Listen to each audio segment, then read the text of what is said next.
Okay, good morning, everyone, and welcome to the European crossover webinar. There's really not much to talk about today, seriously. I mean, if you missed out on yesterday, there really isn't anything here today. We can look at a couple of things, but all the moves have already happened. So if you didn't participate yesterday, there's really nothing to go on and go over. To be quite honest with you, I'm not going to go on and act like there's something to cover when there's absolutely zero to cover. So you can call it a 3-day weekend at this point.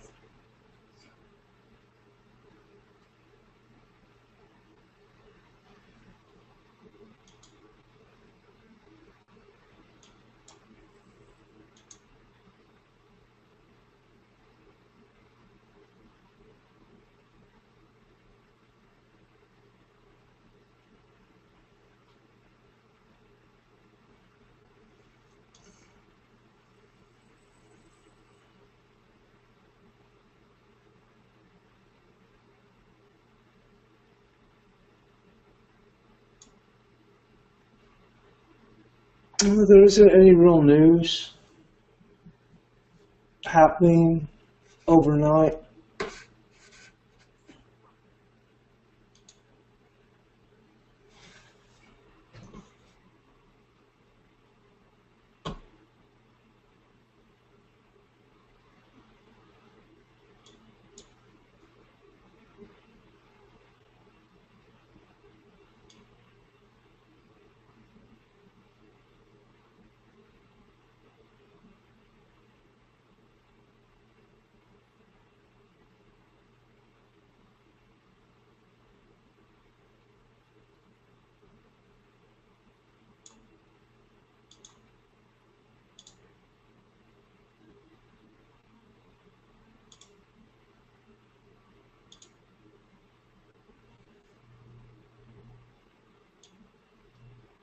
And the euro recovered. I already told y'all that was going to happen. I said that was the plan. I told you even the levels. I even tweeted out I was looking between 1137 to 1142. The low was 1131. I nailed it beyond I nailed it.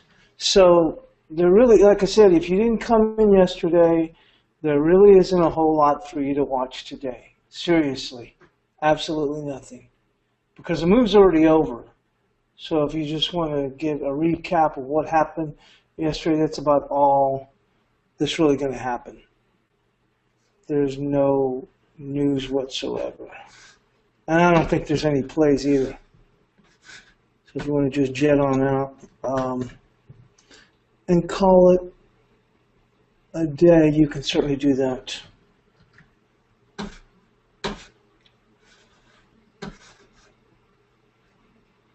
So the sterling rose 0.5% in early London trade on Friday, and the euro added to gains in the past 24 hours in expectation that the killing of a pro-EU British MP may have altered the balance of opinion in Britain's referendum on EU membership.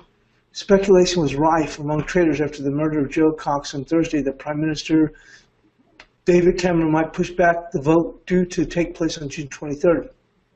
There's been no such signal from Downing Street, but either way, some traders think the incident will turn the tide of public opinion after a series of polls showed the Leave camp moving ahead. Concerns Britain would send a shockwave through the global financial markets and European politics by voting to leave the 28-country bloc have prompted a flood of money into traditional safe havens such as the yen and Swiss franc. For now, the bounce is only really visible in sterling.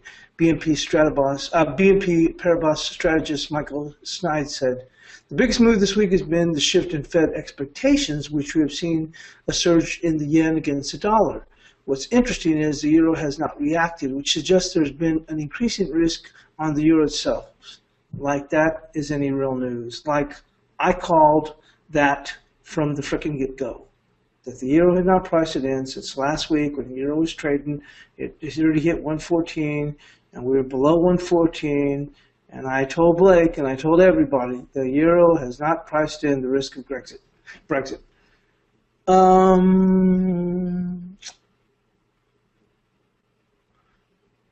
The cost of hedging against volatility in sterling, the euro was over the next week hit multi-year highs, reflecting the risk of a sharp move either way for both next Thursday. The yen also remained within sight of a 2-year high of 103.55 yen hit against the dollar on Thursday. Credit agricultural strategists closed some risk-averse bets in response to Thursday's events and a minimal recovery in investors' appetite for the risk overnight, but they remained cautious. We believe it is premature to conclude the risk of Brexit will abate from here, they said in a note. Polls in the coming days should offer an indication of whether the voter sentiment has shifted. We therefore remain fairly cautious on the outlook for sterling, the European and the commodity G10 currencies.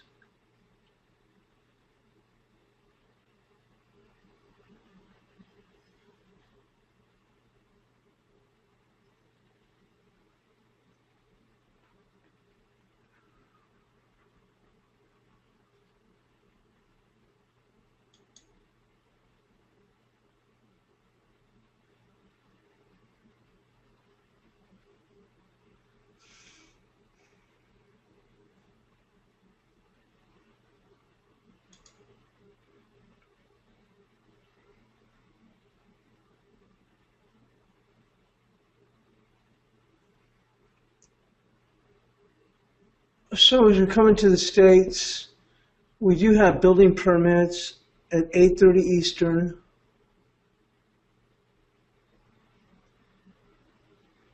Along with housing starts.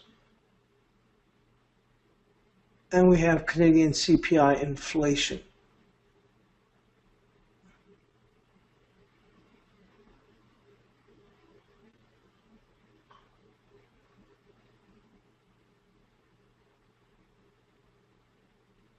And that's it. So it's it's a relatively quiet day.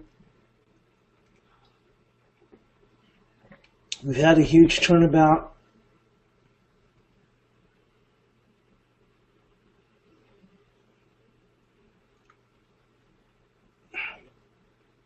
Pedro asked, which really, I don't like that kind of stuff. It really does. It really even ticks me off. Hi, Polly. I know this is way beyond your horizon, but you want to enter your guesses? Any guesses? I don't make guesses. I just don't. Regarding where the cable will go on the leave her remainder vote. I don't do that, and I keep telling y'all that, so don't ask me stupid stuff like that. And I really do mean that stupid stuff, because y'all already know. I don't guess. I don't try to prognosticate. You know, like as if I've got some crystal ball, and I think I'm like the Wizard of Oz. And let me tell you, if there's a Brexit, we're going to go to 135.80. No, I don't. I don't under any circumstance, regardless if it's Brexit or whatever. I never say where I think. I look at the levels, and that's it. Just like when I said the crude oil was overdone, I thought now that's when we were already in that immediate area. I thought we'd stop around 50.25. Maybe we could get up as high as 50.40, but I thought around 50.25 was about it for the crude oil. I never say, now from here, we're going to go right to about 41.30. No, I'm just looking at the levels, and that's it. I don't do those kind of stupid things. It doesn't make any difference. I mean, I was live with Anthony Crudele on Futures Radio. You can pull it up. When the bottom was falling out of crude, and I said that 26.72 was 161%, and then I had also on a extra downside move, 26.15. And the low was 26.05. I did not have not one single person come out and say, wow, what a freaking call. I remember that. I mean, people were calling for us going to teens. People were calling for the crude oil to go to the single digits. You can pull that thing, it's recorded. We were trading at 27, I think like 27.32. And I said I had 26.72, which was 161% of the recent range, and a downside extreme target of 26.15. I go, we might even get past 26. We could, a quick dip, but I think that's it. The low was 26.05. Not one single person said, not that I'm looking for anyone like, oh my God, but I'm saying is, what good does it do to make some stupid, you know what, call? You know what, if Brexit happens, I can tell you exactly, it's ignorant. Frickin' ignorant. And I don't like people asking me that kind of stuff, especially since I don't even trade that way.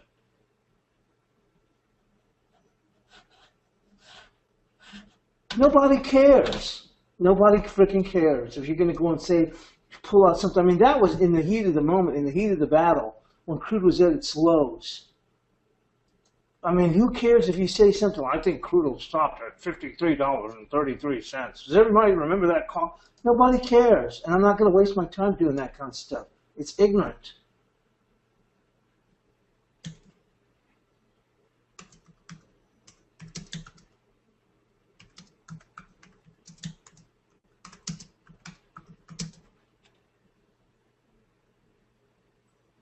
Just got out of some crude, so hold on, I gotta do something. Crude long.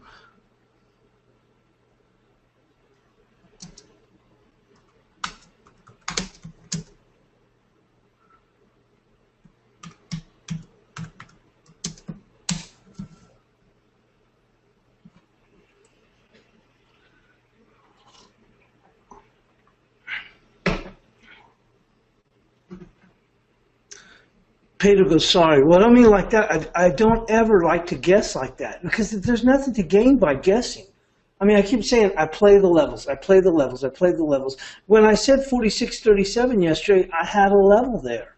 I had talking about the euro, 11.34.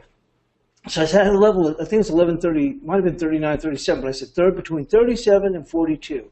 And I wasn't pulling that out of my rear. I mean, when we got down there, I was looking for, what was it? I had a pretty good level at 11.51, but we had the 78% at 11.67, I believe. And the way the tone of the market, because cable wouldn't break lower, I kept saying, and I actually got long on a scalp. And then I made a few nickels, and I go, I'm not, and I tweeted that out.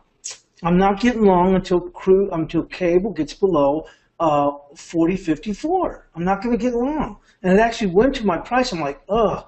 And it actually went to 37, and it bounced up to 49. I go, ugh. I already got to my price, but cable won't go down. I'm not going to get long, other than I already did a scalp. I was waiting for the bottom to fall out. I'm not going to get long until I see cable go past 40.54. And then they did get past 40.54, and I even tweeted out, I go, we're here to level 40.20, because that was a level on my 2-hour chart. I'm looking here what the actual low was. The low was 40.12. And then from there, we turned around and everything went bananas. I don't guess for stuff. I kept saying we had to go to 40.54 because that's a level, and I thought the market had to flush those people out. And that was 100% right. But I don't guess on stuff. I just don't. There's nothing to be gained by guessing. My point was about the crude oil thing on anti-crude. Nobody cares. If you guess, what does it mean? Nobody's going to say, that was an awesome guess. It was awesome. Nobody cares. I did it live, and I called pretty close to the low, as close as you can get in crude oil after a bludgeoning.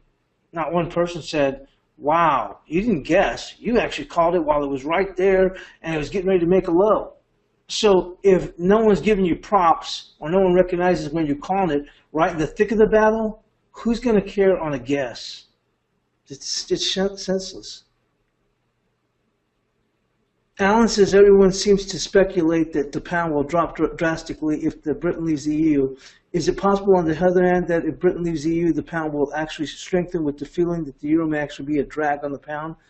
Your thoughts? Thanks. Good question by Alan. Yeah, that's interesting because I keep saying, what's his name also was along that same thinking. Jeremy Cook of World First. I mentioned that a few times on the Reuters interview, and I tweeted that out about 10 days ago or so. Yeah, I think that initially, you see, the market's always going to go with the way. See, when people, like I keep saying, people always talk about the algos. That's the biggest bunch of crap. On an intraday basis, yeah, the algos move the market. On an intraday basis, on a little bit longer term basis, that's bull, you know what. The markets are still driven by people. I don't care how many computers they say, it's still driven by people. So it's like when I was talking about the cable. I kept saying it had to go past 40.54, okay? So it's driven by, I tell people, the markets are still made up of people with, the psychology of the market with its fear and its greed. Those are the two main things. It sounds so cliche, but it's so true. Because I'll give you two perfect examples, and you think, that's so cliche. Everybody says that, like uh, uh, uh, bulls make money, bears make money, pigs get slaughtered. Okay, thanks a lot. That doesn't mean anything to me. But what I'm saying is, as a cliche, I'll give you two perfect examples that have just happened, and you'll see how greed and fear play into each other. And I wouldn't say greed, but how a market can keep on going. Perfect example, crude. Remember, we got above $50. I said, okay, I think we're going to stop around 50 and a quarter. I really did. I mean, then it was like 50.22 or 50.17. So the market got, as it kept going higher, what would happen in crude was, and you have to watch those tendencies during the day, it would pop in the New York Open, and then it would sell off like mid-session, and then it would finish the rest of the session just going higher. That's how it was doing literally for about 5 or 7 days. So I was telling people, I'm bearish, because someone had asked me, and it was a great question. That's what I told people. I go, I don't mind someone, and the guy wasn't calling me out. The guy was just asking, you know what I mean? I don't mind someone calling me out on a trade. I don't appreciate what that other person did when crude got up to like 51.50. I think it wasn't even not that high. It was like the 51.35. So I was at that point, I was off like about $1.25. And the guy sends out the tweet with a bunch of about literally 5 like big laughing faces. And he's saying, laughing his big ass off. That's what he literally says in the thing. Going, ha ha, whatever, like, how's that thing working or whatever. I mean, it's $20 move in crude in that contract. And I called a top $1.25. Ultimately, $1.30, $1.35 too early. I mean, it's ridiculous. But I'm saying the other guy had asked me, he goes, hey, I thought you said, after it was falling off, he goes, I thought you said don't fight. And I go, you're right. And I go, I was only scalping it because I was still bearish, but I recognized what was happening. You see what I'm saying? That's what I'm saying. And I was honest about that the last week. I said, you know what? I told Blake, I go, I've only made nickels in this market because I'm not going to buy it. I just can't buy it. All I'm doing is scalping it as it rallies up to an extreme level, and then I just jump out. Jump out when it pulls back. But the guy was asking me, he goes, hey, I thought you were saying to go, you can't fight it, you got to go with it. I go, exactly. Or you can't fight it. I go, I'm bearish, but you can't fight what the reality is of a market. But it wasn't, when I say greed, it's just that a market, what I mean in this case was how a market can get away with itself. And I'm saying how crude kept going higher and higher and higher, and it's like you couldn't stop it. But I explained to you why is because, the funds were in control of crude. And as long as it was going higher, there was no reason for them to exit. They're not like mini scalpers jumping in and out. They're just, as long as that market's paying them every day, why the hell would they get out? So I'm just saying is, and I don't mean in a greed sense, but in the sense of the market keep going higher and higher and higher, higher and higher. Crude over the last 2.5 weeks is a perfect example. Now, how it works the other way, going the other way around in fear was the cable. How we just kept going lower, lower, lower, lower, lower. My whole point yesterday, and I told Blake, was I thought that it basically, the sentiment to the downside, I felt from an event standpoint, not necessarily for an emotion at that point, had reached a crescendo. A crescendo as far as what else could go wrong. You see what I'm saying? That's what it wasn't to me like, oh, they can't go lower. No, I'm like, I don't think there's anything left that can go wrong. I mean, you've weighed in all the horrible possibilities. I'm saying as far as price and risk, there's nothing left really. And Blake's like, oh, well, no, it could go low. I go, well, no, I mean as far as an intraday basis, like on a very, very short-term basis. I go, all we need to do is wait for 40.54. And I said that from the last 2 days. I said it from before, but I said especially the last 2 days ago, it's got to get to 40.54. We got to test that, clear out the stops, and then and I even said, I go, we can go a little bit past it. And I go, but I think we'll be able to clear out the steps and rally. I think we'll get that kind of rally. I just figured we'd get past it and we start building up.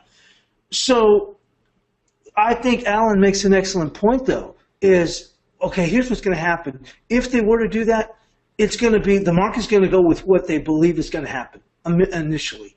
So they're going to go in and sell off, I think, and then the market, after a few days or so, a week, they're going to kind of like, the market will kind of balance itself a little bit. and then all those people that think the cable will get like really totally bludgeoned, there won't be a follow through, and then everybody's going to say, wait a minute, maybe they are stronger. And maybe they could, and then the people, remember how I said the people were viewing the market? I was talking about crude, and I said, yeah, now be careful, because now they're viewing the market as a glass half empty, because everybody's playing into the negatives, okay? Whereas like the previous week, previous 2 weeks, everybody was playing into the positives of crude. It couldn't do, if it was good news, it rallied. If it was bad news, it barely dipped and went right back up. Well, I think at that point, then people would start to weigh the positives and say, well, you know, Britain's not locked into anything. Look how they don't have to put up with this. Look how they don't have to send any money to the European Union. Look about this, look about that. All of a sudden, everybody's going to start looking, the glass is not half empty, but the glass half full. And I think Alan makes a good point, is that ultimately the pound could come right back. I don't know if it would take launch to the moon, but it could come back up. I mean, if the pound were to break the cable, and I'm just looking at it as far as cable, if the cable were to break down to like 135 or something like that, it might even dip maybe like 133. All this talk about 130, I wouldn't see that happening. I'm saying is if it dropped like that, matter of fact, if it did drop, once it got past 135, if that was the scenario, I'd be buying it or buying call options on it.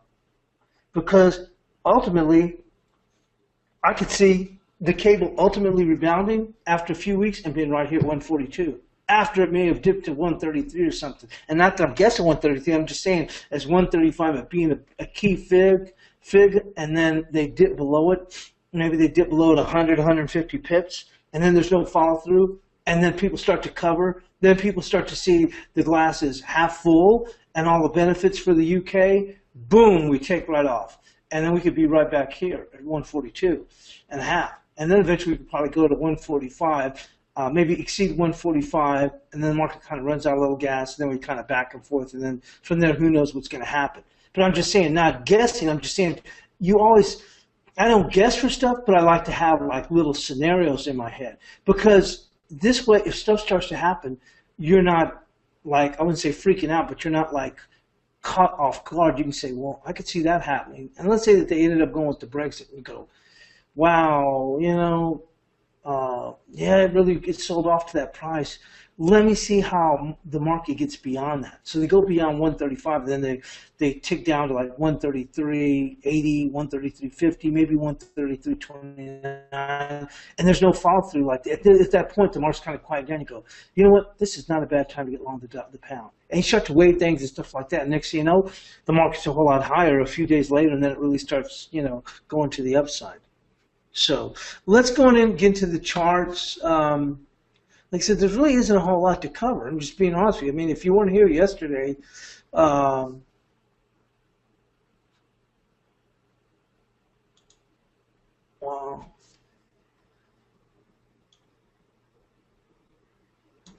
If you weren't here yesterday, well then, to participate in this stuff, I just don't see the point.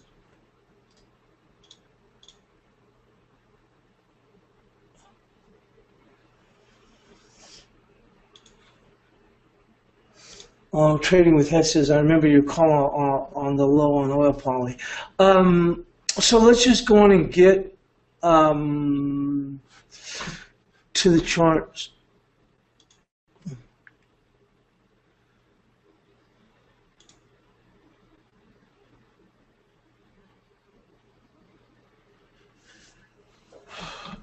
So here was our price we were all talking about yesterday. I mean, I hope y'all benefit. You know what? I tell you what. Even if you didn't make money, I just sure as hell hope you weren't selling the euro down there.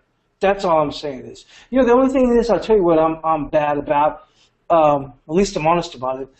I don't know why the hell I didn't play it. I mean, I already played from the short side, but I didn't get short in here and just figured they're going to keep going lower. You see what I'm saying? And just say screw it. But it really was too late. Well, it was too late to sell it, but it was still early in the move in the sense that I guess the wheels were going to fall off the caboose and they were going to go down to this 1151. That's the only thing that kind of ticked me off. I'm like, why the hell didn't you just keep on, you know, shorting it? I mean, I missed all this stuff down here because I was already out. But it wasn't a matter of now piling in. I'm saying is it's pretty obvious they wanted to go lower, and cable was going to drag them lower. So I don't know why the hell I didn't do that, but it is what it is.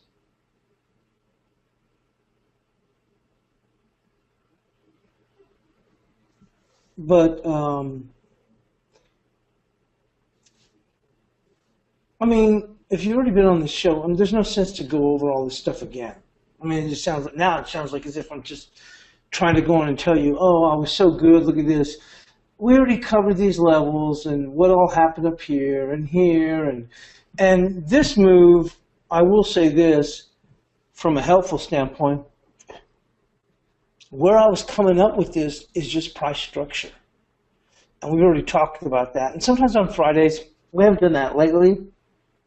But on Fridays, we used to do where we kind of recap the week a little bit and prepare for next week. Sometimes we'd look at some analysis, like focus on one thing. But I told you I always go by the levels and price structure, and then I try to look for a driving theme for the market. And you know, I color in these zones. I've seen a couple other people do it. I don't know where they got it from. I got it from my own self. And I'll tell you where I came up with these zones is I would watch 50 pips, and he'd have all these lines going across. Sometimes some would be a little bit thicker. And really, I don't know what the hell. I mean, I'd be looking at it like, what the hell? It seems like in retrospect, he does call some moves. I just don't understand. You know, he has these lines going across. I don't mean like the levels, but I'm just saying where they would be going in between. I'm like, I just don't see it. So I would just keep studying and studying. I mean, as far as sticking my head in front of the screen and just keep looking at it. And then little by little, it's like one of those crazy things that they sell. You know, you keep looking and the picture's all messed up and it looks like a bunch of nothing. And then if you look at it closely, they go, oh, you see there's a flying ship or something like that. Or there's a bird and the bird's flying all over the place or whatever. Well, it's kind of like that. And so I started seeing these patterns, not patterns, but where you see here, like I told you, like here, the market comes up. Now, obviously, there's more action behind here. I'm not going to go into that, but obviously, that's why I have this already drawn here. So we come through here, and you see how this is support. Then they battle here, you see. Then they come back. Once we get past that, it opens the door for a much higher price. As they sell off, you see where they find support right here in that same area. They can overshoot it, but you can see where the bulk of the volume is. The same thing here and so forth. So I started seeing these zones, and those zones helped me because just like here, here's a good example right here I'll give you, is once we get past this zone, you see how we come back and go, well, I thought you said like, this was resistance, it comes back to support, there's a battlefield. Yeah, but look how it just went through there and it didn't stop. Exactly. So if it didn't stop, it opens the door for much higher prices. You see what I'm saying? And then when they come back, then you're looking for the market to run out of gas into this zone. Did they go a little bit past it? Yeah, but there's no real follow through. You see, so it pops back up and then the market sits there trying to figure out what to do. And then when they can't break it any lower, now we're able to move higher. Then here's, I'll tell you what, you go, well, that's pretty obvious. That's pretty stupid. They didn't go lower, so they went higher. Yeah, but what you have to look at is things in context. See, this isn't like a 5-minute bar. This is 2-hour bars. So after falling here and we come down to this support zone, notice how long they sit there. So that's showing that it's really, it's validating this area. Not like as if it wasn't support before, but they just can't push it back that area. So we've fallen, this was support. Now if it's 1 bar, 2 bars doesn't mean a damn thing. But look at that grouping. So now, once it starts to break higher, you know it can go for a little bit more extended move. That's my point. That's how you look at that. That's how I do it. Y'all do it the way you want. I mean, do it if you want to use a Ouija board to go in and call the market. Hey, more power to you. I'm just telling you what works for me. I've used every tool in the toolbox, and I just try and keep it simple. I just try and keep it plain and simple. It's just like this when I told y'all about this downtrend line. I go, you know, when you get these steep downtrend lines, I always tell y'all, each market, well, really every market, but I'm saying each of the currency pairs has their own personality on how they like to trade. And so I told y'all when I drew this out, remember I showed you all these other examples. Let's see if we can go back here. You see here? And there's more behind here.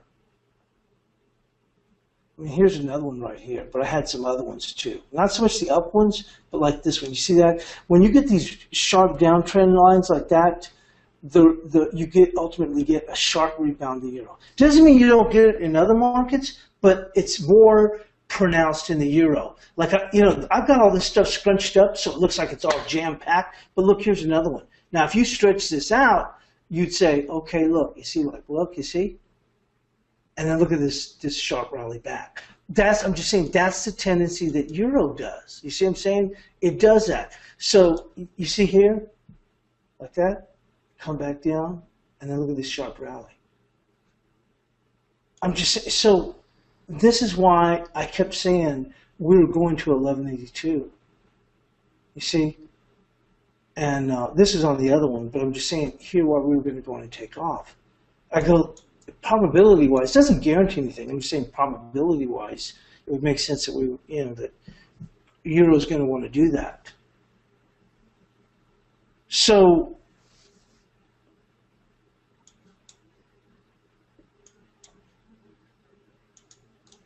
someone was asking me about this yesterday, and they're asking me about it breaking lower, and I said, look, I could be wrong.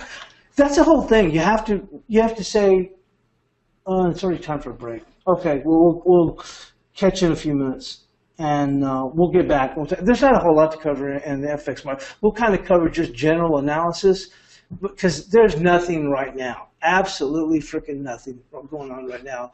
I'll put on the news, and then we'll come back from the break. Thanks for joining us here on the crossover. Okay, everybody, welcome back to the crossover. We'll get back to the charts.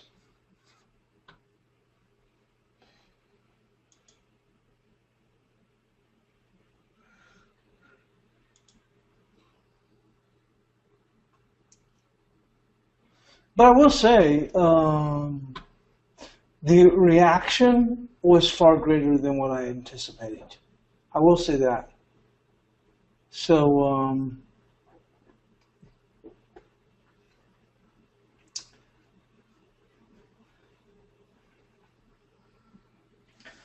at this point, 1255 is pretty key, the top of the zone here. Here's my zone.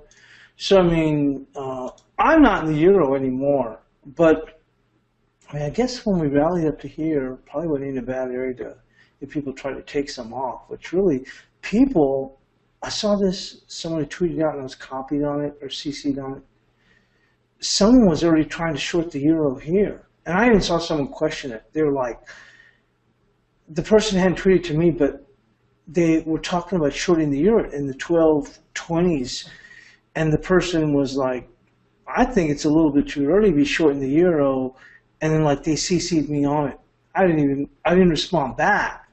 But yeah, when this market gets, you have to figure, this is one of the concerns I had on the way down. I was like, man, I wish this had been Tuesday versus Thursday, because if they get rolling, and they stay down, they'll really keep pushing them lower. But it's the same, it works the same way too, because then when we started to go back this way, then everybody started rolling out of their bets. You see what I'm saying?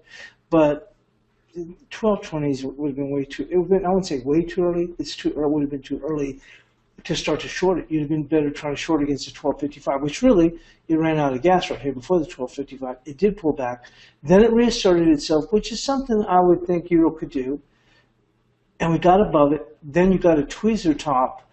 And then the market held here at 1255. You can see here. See, basically, it's a little bit lower, but it's basically a tweezer top. We held here. And then from here, you could play it short with the stop above here. At this point, I don't know how much I would have expected to fall back. Probably would have thought, honestly, I probably would have said maybe back towards this 1216. It didn't get there, though. But I'm saying if I was playing it, like say, you know what, this market's gotten really overdone with itself. We have a tweezer top here. It's holding here. It's starting to break a little bit lower. Then what I would do is I would just put the stop just slightly above here. Because if it gets past there, they'll launch it. They'll take another launch, which will probably take us up here to 1312. This here.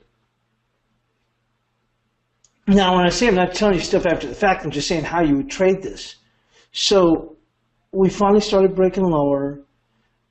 I would have thought that the market would try to come down towards 1216. So they didn't even, they weren't that far off. They stopped, it looks like they stopped around 1223 or so. I would have thought they could have scared some folk and gone past 1213, maybe down to right here, which would have been about 1210. maybe 1208.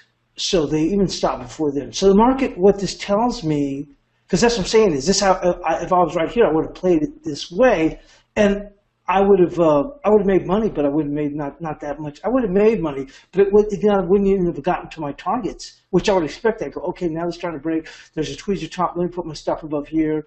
I'm thinking that, I'll give you an example. So I'd say, I'm thinking that we're going to go here to test 1216 because it's been a hell of range, okay? Here and here.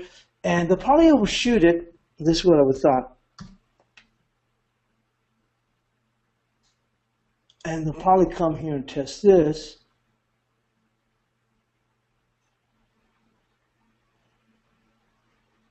Whatever, it doesn't want to come out straight for me. But anyway, so this would have probably come about like 1212, 1209, something. Well, they didn't even make it there. They didn't even make it to 1220. So the market came right back, which tells me the market's scared because it quickly came back so fast. And see how we're just sitting here? To me, it means that the market's just tired at this point. So if I had played it that way and said, oh, I'm getting short now, I'm a real tricky dicky guy. I'm going to play it both ways, really aggressive, blah, blah, blah. I would have been hanging on here.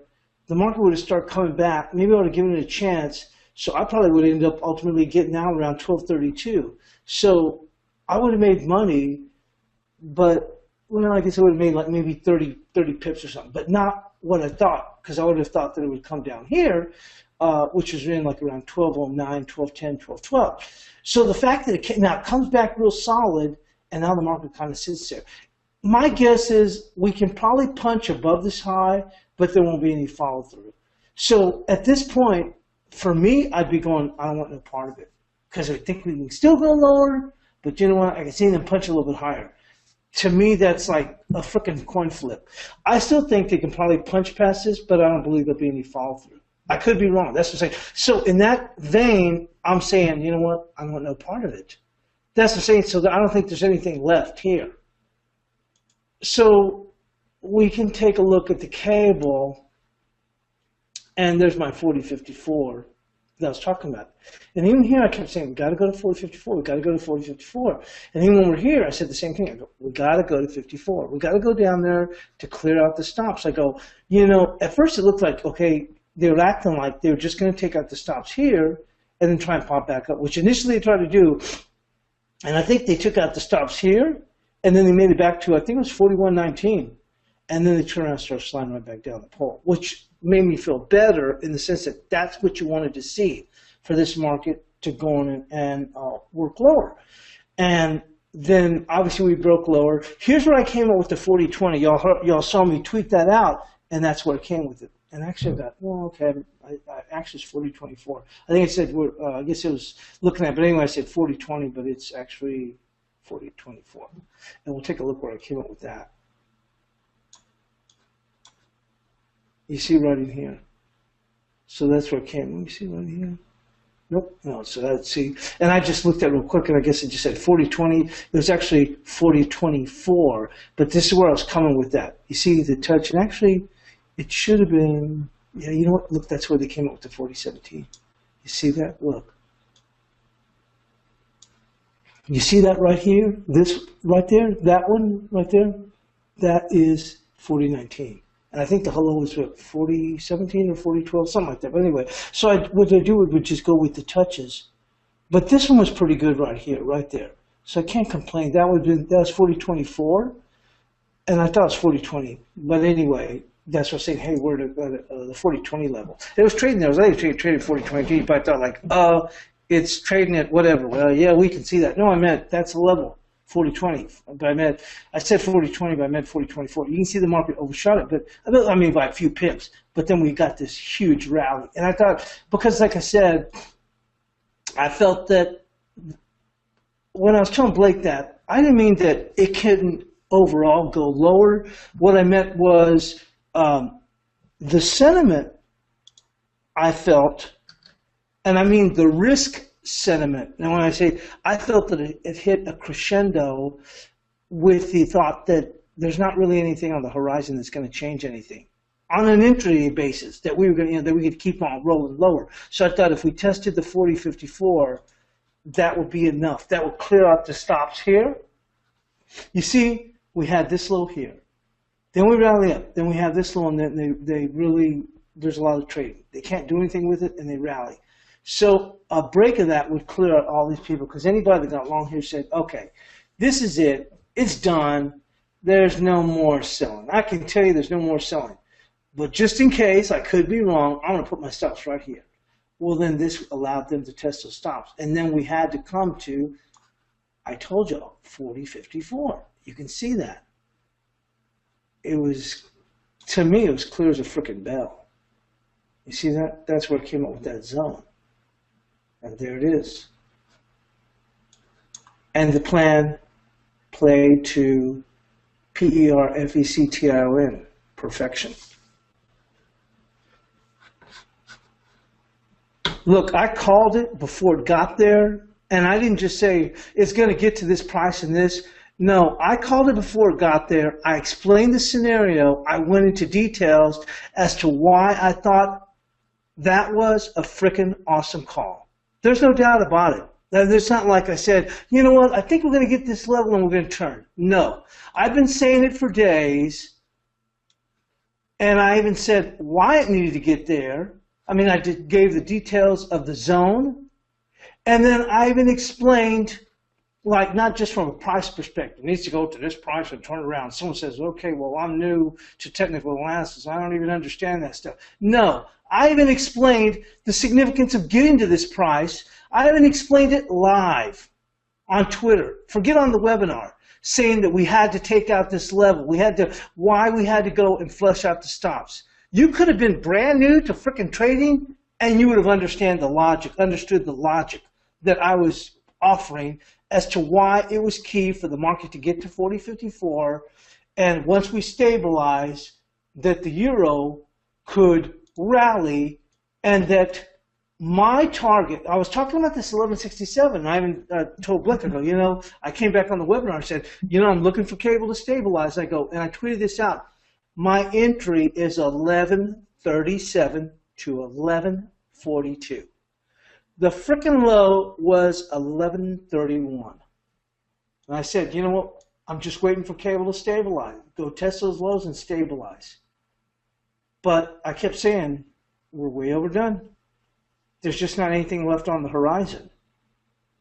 On an intraday basis, I mean, immediately to push us another leg lower. I gave the technicals, I gave the logic and the reasoning, and the trade paid off in spades, and some of y'all made a ton of money on that. I saw people that don't even regularly trade who told me they were buying it. They go, you know what, I bought it at 40.60. Matter of fact, I went with what you said. Matter of fact, they even played it awesome. They said, I waited for the stop run, and I bought it at 40.60. Some of these guys really freaking killed it. Like they had 150 pips already in there. At the end of the day, they're telling me, I'm long. I'm still long, and it's 42.07. What do you think I ought to do? I mean, I stupidly said, you know me, I'd take the money and run. And we still rallied. We made all the way up to 43. That is a 250 pip move, and I freaking called it. I mean, I didn't think it was going to go up this high, but let me tell you, brother, that's one of the best calls overall for the cable, the euro, calling it and even talking smack and even saying that that was going to be it. That's one of my all-time bests, because I certainly would have had mud in my face if it didn't play out. If we just kept on going lower. Hey, it is what it is. You may not like it. You may think I'm bragging. Hey, it is what it is. You call it before, you call it live, you can talk all the smack you want. Here's that 30, you know, we even got past that. Wow, I can't believe, I mean, I was talking about this 30.38. Wow, look how they spiked him up here. I was happy to get on my price. I made a couple of nickels on his dog ass, well, excuse my language, dog, you know what, trade. But, you know, whatever. I mean, this last move was all with the panic, with the pound and everybody rushing in to buy dollars. You know, and obviously the crude was going lower too. So that helped spiked it. I just exited out of a crude long a little while ago at 46.93. So actually 46.92. So held that dog too. Um, once again, same thing. I'm just resetting everything now. I have no positions on whatsoever now. I had a crude oil long, um, which I just got out a little while ago, about 10 minutes into or 12 minutes into the webinar. I got it at 46.92. Now that's July. And I was kind of ticked at myself because I said, you know what? You should have probably already put that in August because now we're going to start to get thin. I mean, they've already rolled them over, and August is now considered the front month, but I was still in July, so I was glad to get out of that. If it was in August, I would have just kept them hanging on. But it looks like we've kind of come quite a ways. I mean, we've really rallied, off the lows, so about $1.20 or so. But someone asked me about the crude oil, and I said this. I told them this. I go, same thing like I felt a week ago. I think it's overdone to the downside, just like I thought it was overdone to the upside. We did go lower, but we came back. I was in the red on that one, but I came out okay. But I had already put on another position, which I already scalped out of that one. So to the good, but I want to keep adding on because I know if going into a Friday, if they're going to try and keep trying to push it lower. So that trade came out okay. Someone had asked me, I never got around to answer. They asked me about the Australian dollar. I'm not sure why they asked me anyway, because I had already tweeted when we were falling here. Of course, like I said, at the height of all the panic, and that's what I was looking for. But I was already saying 73.20 is a key level. But of course, once the cable started blowing and going to the downside, we got the panic I was talking about. So we did come down here to 72.95. But 73.20, I mean, how much were you really in the red? If you realize that you were, that's why I'm saying you have to have these scenarios. It doesn't mean that you're going to be able to determine exactly what happens, but you're aware of that. So what I'm saying is, if there's a big storm coming, I'm not talking about a hurricane, but I mean a pretty big storm. So if you put on stuff if you have to go outside or whatever, and you put on stuff, and then the rain and the wind and stuff is even stronger than you thought. So it's like, wow. But you were already prepared with that mindset, knowing that it was going to be a pretty good rainstorm anyway. So you're not, like going, wow, where is this? How far does this go? I mean, how bad is this going to get? You already have that mindset already. So it's like, wow, this is a little bit worse than I thought. But I mean, it was I was expecting it, but it probably can't get too much worse. I mean, analogously speaking. So we were already looking for the cable to move lower to that 40.54. I was saying we need to see a washout. I even tweeted out live. I was waiting for a panic. Someone even asked me, panic in the euro, and I go, no, the euro's okay.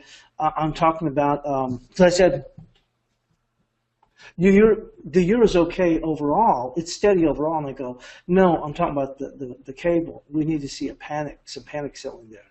And then that's what we got. So when you saw that, you knew, okay, now they're really leaning on them. I'll just hang on. You say, or if you hadn't got long yet, I'm treating you to even buy it on the dip just below the 73. And then once again, you saw it across the board, where these markets came back. Obviously, dollar yen is its own beast. I have not even been paying attention to it after it's already, what all happened with the BOJ. So I just don't have a good feel. I can back this up the amount of days that I look into so I can get more levels from when it was back here. I don't have a good feel what's happening here. I think that the dollar yen's a good market to trade overall. It's just I don't have a good feel. I mean, I did hear when I was thinking this was all a bunch of baloney up in here and we were going to go down, like I mentioned, because as I said, the U.S. contingent had gone over there to Japan for the G7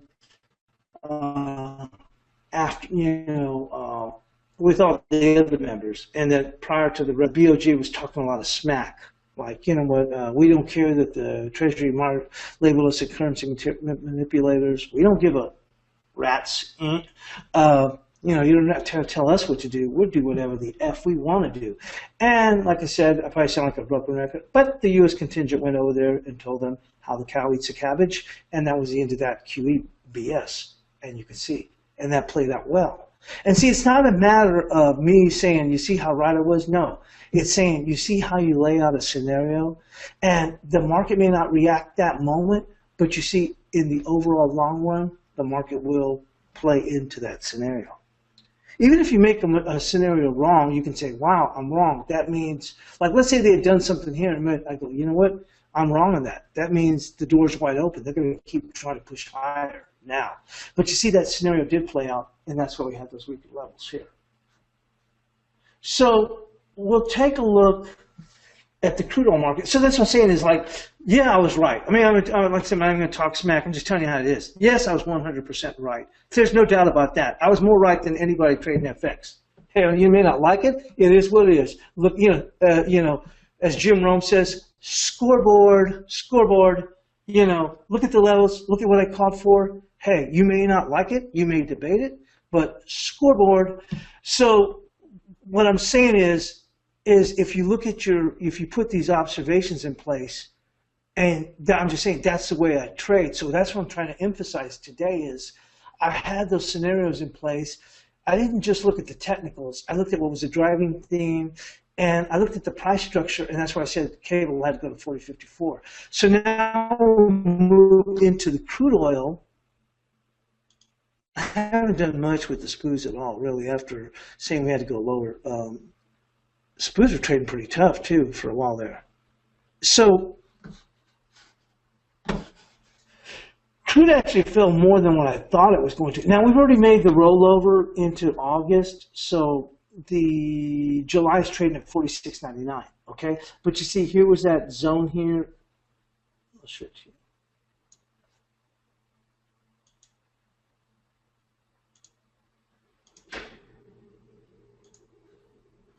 You see how we dropped down there? That was just freaking nasty. Holy smokes, man.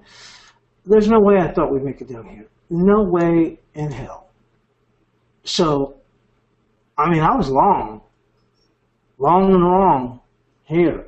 I hung on, and now it rolled over to the August, but this was July.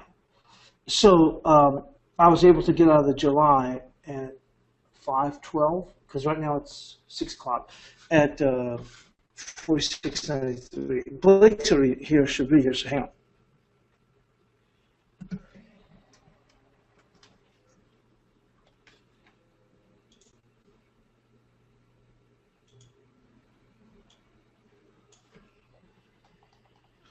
But they've already rolled into August, but like I said, I hung on. I mean, I didn't think it was going to go all the way this low, but I was able to get out a little while ago of my crude oil at 46.99. Now that's in the July. I mean, 46.92, but the current price is 46.99. So, but I didn't think we'd go this low. There's no way in heck. I thought it was overdone yesterday, and I was still saying, hey, we're going to go lower. Good entry prices at 46.87, and obviously the wheels kept going down, down, down. But now they were also, the market was really focused on that theme of Brexit, and it was really weighing. I talked about that. Why you want to pay attention to what the driving theme is overall, and the driving theme is for the day. Hey, Paul. Hey, Blake, how you doing?